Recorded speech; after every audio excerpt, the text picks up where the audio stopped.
Hey guys, what's up? I'm doing a update video for my weekly updates. So here's the tank. It's doing great. It's pretty filthy right now, but I'm going to be doing a water change in like an hour or so. It's actually 3 days late on a water change, which is because I had finals last week. I had a final on Friday last week. I had a final on Saturday at like 10 p.m. and then I have another final on Wednesday. So it's been pretty busy for me, and then Saturday this week I'm taking a flight to my other college and then starting my fall semester the following week after. So it's gonna be a busy week for me. But quick tank update for you guys, and gotta give my tank some time. So yeah, I'm gonna start out by giving you guys a full sweep of the coral, and then we'll talk about the pump situation I have going on, and then if you noticed already, this little guy over here. So yep. Over here we have my Favia that's not a Favia.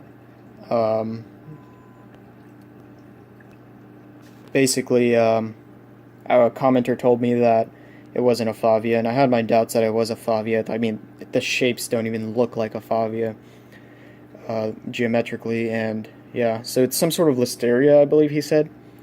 I would have to be corrected again, I don't remember at all. So yeah. And then over here we have my Gorgonian. He's doing awesome. Full polyps. Looking great. And then Zoas. Always doing well.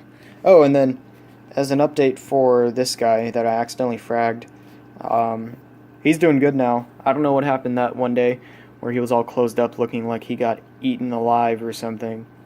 But he's fine. He's right there doing great. And then over here we got more Zoas. And then more Zoas. And we got my Clownfish number 1. Clownfish number 1. Clownfish number 2. Get this tank drool off my glass. Clownfish number 2. And more Zoas in the back, and then a hermit crabs everywhere. As you can see, Coraline's exploding, and also this green Coraline. I'm hoping that green stuff grows in and then just goes away. It's typically how it works. It grows in, goes everywhere, and then it just goes away randomly, and then you get all this purple Coraline, which is cool. So, yeah. Then we got another hermit over there. And then what I want to bring your attention to is Mr. Anemone over here, who decided to move from under the rock to up there, which is a very good sign. I can tell you that because under the rock he was getting no light at all, and I was really afraid he's gonna just kill himself because he's not photosynthesizing at all. But now he's moved up there, and now he's photosynthesizing, getting all the energy he needs and recovering and doing great. So he's doing good. Everything's a work in progress when it comes to trying to recover your tank after it's been in the wrong hands. But yeah. So yeah, and then Monty as usual. I mean, this guy's huge. He's doing great. Same as the other guy in the back. You can kind of see him. He's doing great. And last water change, we have a new friend over here. Monty number 3. So yeah, 3 Monties now. They're probably going to take over the tank, and I'm going to have to do something about it. And over here we got Mr. Challiss and Mr. Fried Bird's Nest, who cannot handle LED lighting at all because he's a pansy. So yeah. Alright, now I want to talk about the... Whoa, it's blurry. I want to talk about the pump over here. I'm going to briefly talk about it. I'm going to have a whole separate video on my theory behind why it failed and stuff like that, but when it comes down to it, that pump failed on me. It's been a week so far. I've tried everything possible to try and recover that pump. I've vinegar bathed it. I've scrubbed the impeller magnet side. I've scrubbed the inside of the housing where the impeller sits in. I've changed controllers with 3 different other WP25 controllers I've had that have failed on me. Not the controllers failed, but the pumps have failed on me. I know it's not the controller because I still have one more WP25 working, and I tested all my controllers with that pump and it still works. So it's definitely the pumps that are failing, and I'll go into why they're failing in the next video, because I am almost 98% positive on the fact that on the fact of why they're failing, and I'll go into that video in the next video I'll upload this week. But yeah, I'm done with the WP25 series pumps.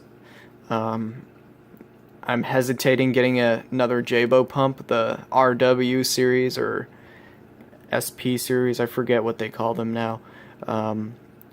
But I'm hesitant going Jabo again. I'm really looking into MP10s now, because higher price point, but they are built to a standard, unlike these WP25 pumps, which I'll show you in the next video. So yeah, that's gonna be it for this video. Still dosing. Dosing is doing great. I tested last night and my tank is at 11.5 and 410. It's kinda off from what I had it at before, which was around 10 DKH and 430 calcium, but as you can tell, the calcium is being sucked out of my tank, but not so much the alkalinity. So I'm gonna go ahead and figure out that dosing stuff, and I'll get back to you on that. Just level it out and lower my alkalinity a little bit, or I might not even touch it and just raise my calcium a little. We'll see what happens. I want to make sure I leave it high and steady with lots of buffer room before I leave, so by the time I come back I get nice growth and things aren't starving of nutrients and elements. I'm almost running out of Bionic. I've gone through a lot of it, so I'm hoping this will last maybe another month or two, and then I'll just call my brother over Skype and tell him how to change it, and it should be good to go. So yeah, everything's doing good. Tank's levels are stable. And yeah, that's about it for this video. Look forward to the next video on why the WP25 failed. It's basically going to be a review of the pump with all the science of why it failed. So yeah, thanks for watching and have a nice day.